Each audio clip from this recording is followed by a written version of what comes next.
ایک واقعہ آتا ہے کتابوں میں، ایک عورت تھی، وہ جا رہی تھی تو ایک کتا، کنویں کے پاس کتا نظر آیا اس کو، تو کتا پیاس کی وجہ سے اس کی زبان باہر نکلی ہوئی تھی، کتے کی زبان باہر نکلی ہوئی تھی، پیاس لگی ہوئی تھی سخت اس کو، وہ فاحشہ عورت تھی، تو یہ جا رہی تھی تو اس نے دیکھا کتے کو بہت پیاس لگی ہوئی ہے، زبان اس کی باہر ہے، اس نے اپنا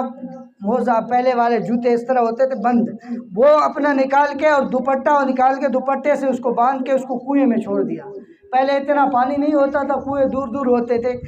تو اس کو دوپٹے کو جوتے میں باندھ کر، موزے میں باندھ کر اس کو پانی میں چھوڑ دیا، کنویں میں چھوڑ دیا،